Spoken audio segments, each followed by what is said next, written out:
Trailer ഇറങ്ങിയ സമയത്ത് എൻ്റെ ഫസ്റ്റ് പോസ്റ്റർ ഒക്കെ ഇറങ്ങിയ സമയത്ത് ഇത് ആട് 3 എന്താണ്, വിന്റേജിലോട്ടാണ് പോകുന്നത്, എന്താണെന്ന് ഒരു ഗ്രാഫ് കിട്ടുന്നില്ല. ട്രെയിലർ ഇറങ്ങിയപ്പോൾ വേറൊരു എല്ലാം കൺഫ്യൂസ് ചെയ്ത് എന്താണ് ശരിക്കും പ്രേക്ഷകർ ആട് 3 എക്സ്പെക്ട് ചെയ്യുന്നത്? ഒരു ഫൺ റൈഡ് ആണോ? തീർച്ചയായും. കാരണം ഇന്നലെ ട്രെയിലർ കണ്ടു കഴിഞ്ഞപ്പോൾ തന്നെ ആളുകൾക്ക് മനസ്സിലായത് നമ്മുടെ രാജാവിന്റെ ക്യാരക്ടറൈസേഷൻ ഒരു പ്രത്യേക ഘട്ടത്തിലെത്തുമ്പോൾ നിങ്ങൾ കണ്ടതാണ്. നമ്മുടെ സിനിമയുടെ സ്വഭാവം പൂർണ്ണമായും വെളിവാക്കുകയാണ്. അപ്പോൾ ഇത് കണ്ടപ്പോൾ തന്നെ ഒരുപാട് ഇൻട്രസ്റ്റിംഗ് ആയിട്ടുള്ള തിയറീസ്, സ്പെക്യുലേഷൻസ്, അങ്ങനെ ഒരുപാട് കാര്യങ്ങൾ ഓൺലൈനിൽ ഫ്ലോട്ട് ആവുന്നുണ്ട്. എന്നാലും ഏറെക്കുറെ നമ്മൾ പറയാൻ ആഗ്രഹിച്ചത് തന്നെയാണ് ആളുകൾക്ക് മനസ്സിലായിരിക്കുന്നത്. നിങ്ങൾക്കത് ആദ്യത്തെ സെക്ഷൻ ഓഫ് പോസ്റ്റേഴ്സിൽ നിന്നൊക്കെ തന്നെ നമുക്കൊരു ക്ലൂ കിട്ടിയിട്ടുണ്ടാവും. ഒരു കാലഘട്ടത്തിന്റെ കഥ കൂടിയുണ്ട് നമ്മുടെ ആട് 3. ഇത്തവണ നമ്മൾ ഒരു ടൈം ലൈനും കൂടി കൂടുതൽ അവതരിപ്പിക്കുന്നുണ്ട്. അത് നിങ്ങൾക്ക് ഏകദേശം മനസ്സിലായി കാണും. അപ്പം മറ്റൊരു ടൈം ലൈനിൽ ഒരു ഭൂതകാലത്തിൽ എന്ന് വിളിക്കാവുന്ന ഒരു കാലത്തിൽ ഇവരുടെ ലുക്ക് ആൻഡ് ഫീലുള്ള മറ്റൊരു കൂട്ടം പുതിയ ക്യാരക്ടേഴ്സ്, ഒരു ആട് 1 എങ്ങനെ ഷാജി പാപ്പനും സർബത്ത് ഷമീറും അറക്കലും ഒക്കെ വന്നോ അതുപോലെ ഒരു കൂട്ടം ആളുകൾ കൂടി നമ്മുടെ ആടിന്റെ യൂണിവേഴ്സിലേക്ക് വരികയാണ്. ആക്ച്വലി ആട് സിനിമാറ്റിക് യൂണിവേഴ്സ് എന്ന് നമ്മൾ പറഞ്ഞൊരു തമാശയ്ക്ക് പറഞ്ഞു തുടങ്ങിയതാണെങ്കിലും ഇപ്പം ഒരു 6-7 പുതിയ ക്യാരക്ടേഴ്സിന്റെ അഡീഷൻസോട് കൂടി നമ്മുടെ യൂണിവേഴ്സ് ഒന്നും കൂടി വലുതായിരിക്കുകയാണ്.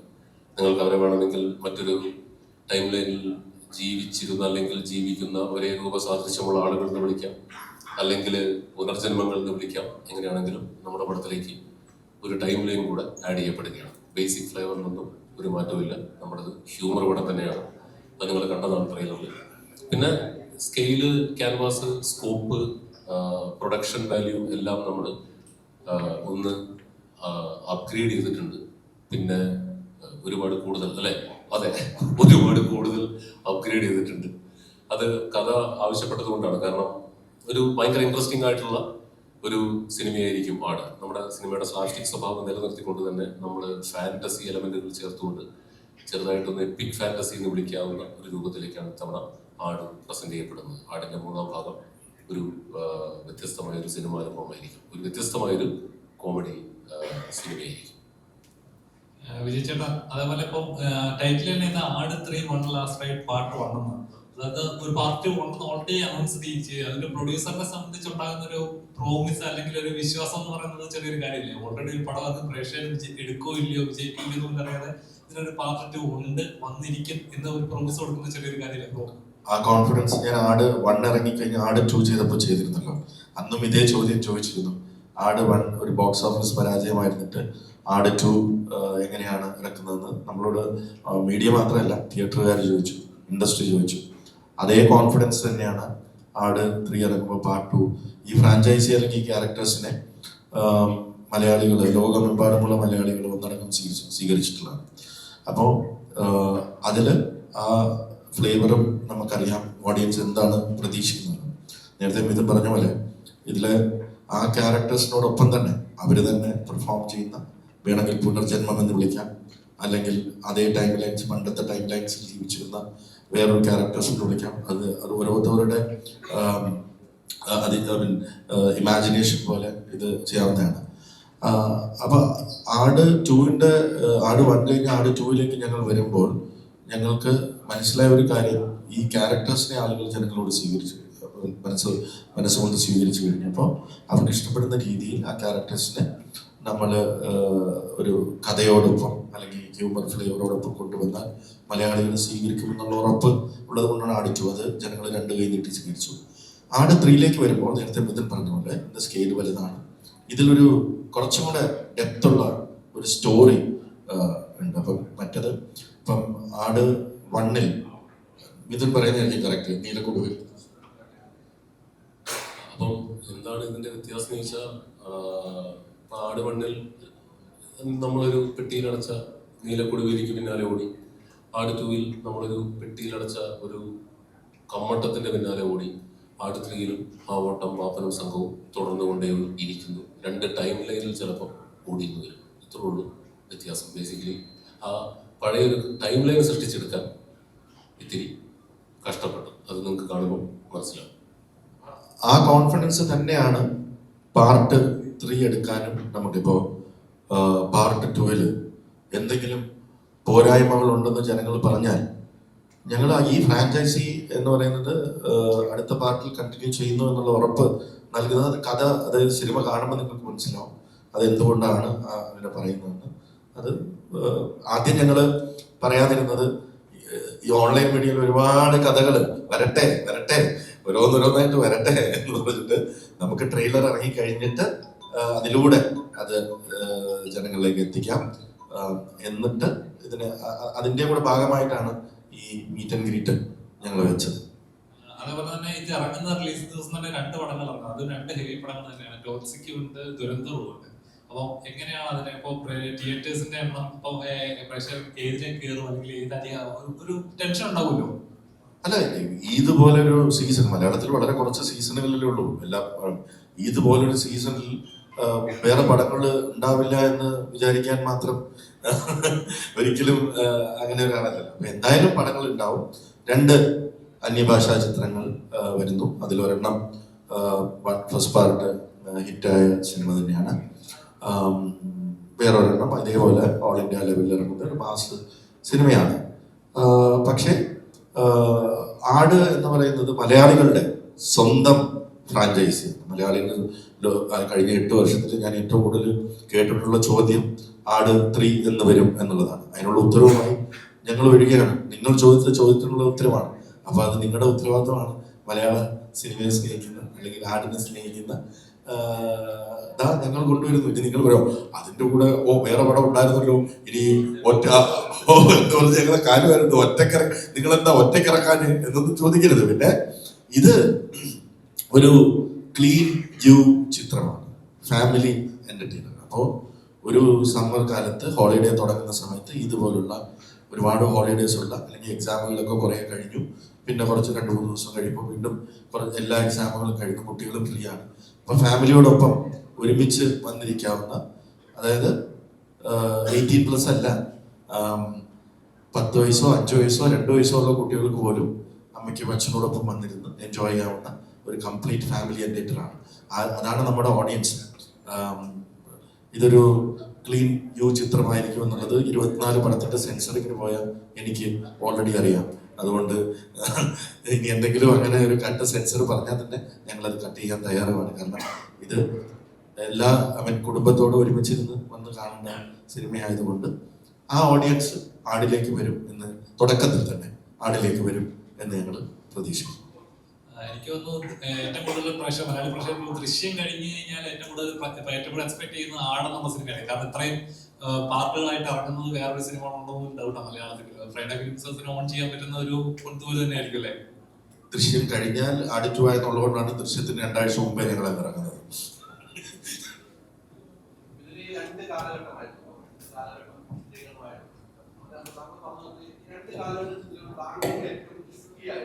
ഡയറക്ടർ എന്ന നിലയിലേക്ക് തോന്നിയത് എന്തായിരിക്കും? 2 കാലഘട്ടം 2 രീതിക്കാണ് ചിത്രീകരണം. കുറെ ദിവസങ്ങൾ ഏറ്റെടുത്തു ഉണ്ടായിരുന്നു. ആ ഏറ്റവും റിസ്ക് ഏതായിരുന്നു ആ 2 കാലഘട്ടം ഷൂട്ട് ചെയ്യുമ്പോൾ താങ്കൾക്ക് ഡയറക്ടർ എന്ന നിലയിലേക്ക് സ്ക്രിപ്റ്റ് എഴുതുമ്പോഴും?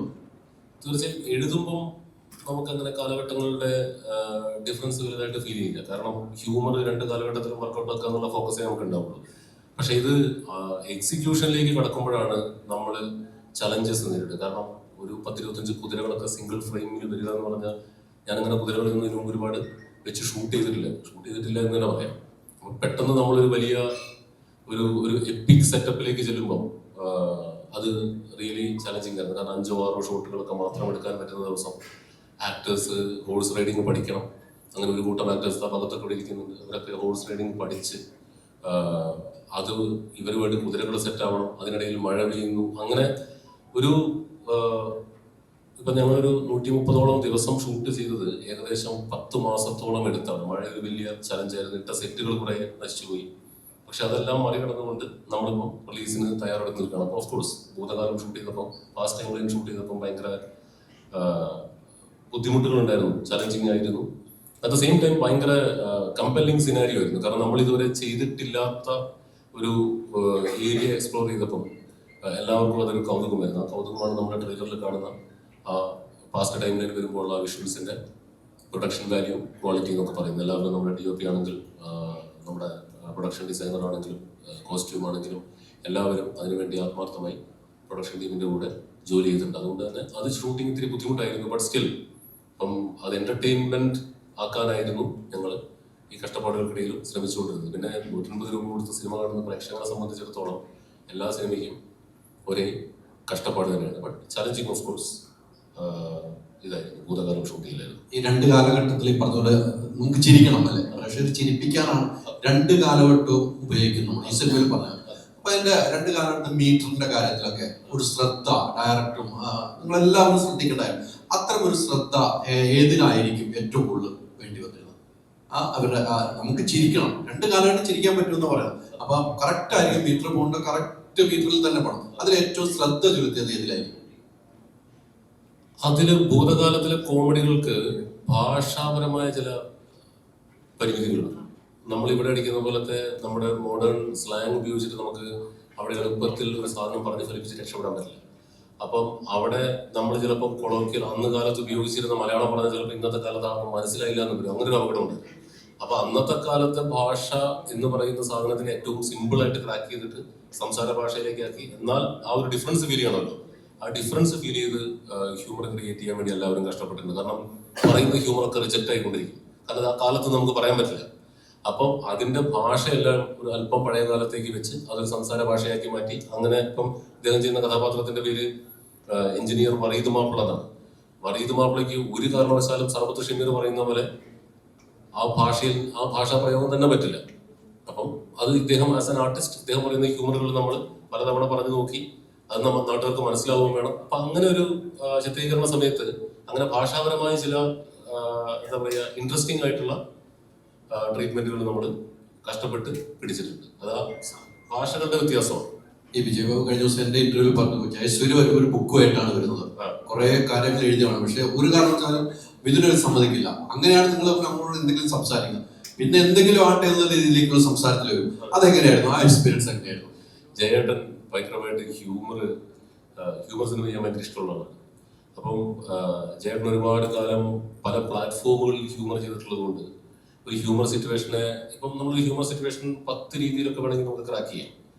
അങ്ങനെ ഒരു 6 or 7 രീതി ക്രാക്ക് ചെയ്യാൻ ശ്രമിക്കുന്ന ഒരാളാണ് ജയേട്ടൻ. അപ്പം സ്വാഭാവികമായും അദ്ദേഹത്തിന്റെ ക്യാരക്ടർ വെച്ച് ഒരുപാട് ഹോംവർക്കുകളൊക്കെ ആയിട്ടാണ് വരിക. എന്നിട്ട് അത് അവിടെ വന്ന് നമ്മൾ ഇങ്ങനെ റിഹേഴ്സ് ചെയ്ത് അതിനകത്ത് ഏറ്റവും നല്ലതെന്ന് തോന്നുന്നതാണ് നമ്മൾ എടുക്കുക. അപ്പം അത് ജയേട്ടൻ ആട് 1 മുതൽ നമ്മൾ പിന്തുടരുന്ന ഒരു രീതിയാണ്. ഒരു ഹ്യൂമർ സിനിമ ഇനിയിപ്പോൾ ചേട്ടൻ വരികയാണെങ്കിൽ ചേട്ടൻ അത് പ്രിപ്പയർഡ് ആയിട്ട് ചേട്ടനെങ്കിൽ ഒരുപാട് കൗണ്ടേഴ്സ് ഉണ്ടാവും. അതിനകത്ത് ചിലപ്പം നല്ല സാധനങ്ങൾ തിയേറ്ററിൽ രസകരമായിട്ട് വർക്കൗട്ട് ആവുന്ന സാധനങ്ങൾ നമ്മൾ ഫിൽട്ടർ ചെയ്തിട്ടുണ്ട്. അപ്പോൾ ചേട്ടനോട് വർക്ക് ചെയ്യുക എന്നുള്ളത് അങ്ങനത്തെ ഒരു മൂഡിലാണ് പോകുന്നത്.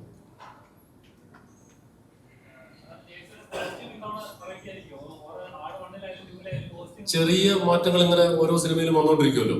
അതുപോലെ മുണ്ടിലും ചുബയിലും പറ്റാവുന്ന രീതിയിൽ ഉള്ള പരീക്ഷണങ്ങളാണ് നിങ്ങൾ ട്രെയിലറിലൊക്കെ കണ്ടത്.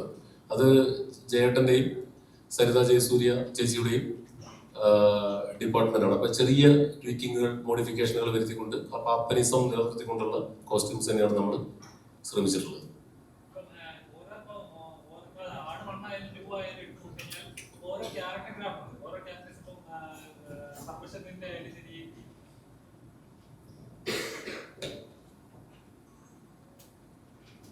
ഇപ്പം ഇവരുടെ ഗ്യാങ്ങിലുള്ളവരുടെ കഥാപാത്രങ്ങളായിരിക്കും ഓരോരുത്തർക്കും ഓരോ ഗ്രാഫ് ഉണ്ട്. അപ്പം ചിലർക്ക് ഓവറായിട്ട് എക്സ്പ്ലോർ ചെയ്യാൻ പറ്റിയത്, ചിലർക്ക് നല്ലോണം എക്സ്പ്ലോർ ചെയ്യാൻ പറ്റുമായിരിക്കും. അപ്പം ഇപ്പോൾ ആട് 1-ലുള്ളവരുടെ കഥാപാത്രങ്ങൾ ആട് 2-ലേക്ക് വന്നപ്പോൾ ഇച്ചിരി ഗ്രാഫ് കൂടി. അപ്പൊ അബുവിന്റെ കഥാപാത്രമായാലും എല്ലാം അങ്ങനെ. അപ്പൊ ആട് 3-ലേക്ക് വരുമ്പോൾ എത്രത്തോളം വ്യത്യാസമുണ്ടോ ഓരോ കഥാപാത്രങ്ങൾ? ഇച്ചിരി എക്സ്പ്ലോർ ചെയ്യാനുള്ള സ്പേസ് കൂടുതലാണോ കുറയാണോ? എക്സ്പ്ലോർ ചെയ്യാനുള്ള സ്പേസ് കൂടിയിട്ടുണ്ട് ഇത്തവണ ട്രെയിലറിൽ പ്രാതിനിധ്യം കണ്ടതുപോലെ സാധാരണ സേവറിന്റെ ഏരിയ കുറച്ച് കൂടിയിട്ടുണ്ട്. ആ ക്യാരക്ടർ കഥയിൽ നിർണായകമായ ഒരു ഏരിയയിൽ പുള്ളിൻ്റെ സീനുകളുണ്ട്. പിന്നെ ക്യാപ്റ്റൻ ക്ലീറ്റസിന്റെ ഏരിയ കുറച്ചും കൂടി എക്സ്പ്ലോർ ചെയ്തിട്ടുണ്ട് 2 കാലത്തിലും. പിന്നെ സ്വാഭാവികമായും പടത്തിന് ആട് 2-നേക്കാൾ റൺ ടൈമുള്ള പടമായിരിക്കും. അപ്പൊ തന്നെ നമുക്ക് ക്യാരക്ടർ എക്സ്പ്ലോറേഷനൊക്കെ കുറച്ചും കൂടി സമയം കൊടുത്തിട്ടുണ്ട്. പിന്നെ ഷാജി പാപ്പനും സംഘവും ഡ്യൂഡും സംഘവും എല്ലാം മാറ്റമില്ലാതെ തുടരുന്നു. ഇക്കാലത്തും എല്ലാ കാലത്തും പ്രത്യേകിച്ച് ഒരു ഗതിയും പരഗതിയും ഇല്ലാതെ അവർ തുടർന്നുകൊണ്ടേയിരിക്കുന്നു. നിങ്ങൾ ട്രെയിലറിൽ കണ്ട പോലെ അവരുടെ ബേസിക് ക്യാരക്ടർ അതാണ്. അത് മാറുക എന്നുള്ളത് അത് മാറുന്നിടത്ത് ആട് ഫ്രാഞ്ചൈസ് അവസാനിക്കുകയാണ്. ഷാജി പാപ്പൻ എന്ന് രക്ഷപ്പെടുന്നു അന്ന് ആട് അവസാനിക്കും. അപ്പോൾ അവര് രക്ഷയില്ലാതെ തന്നെ തുടർന്നുകൊണ്ടേയിരിക്കും. രക്ഷപ്പെടുത്തില്ല.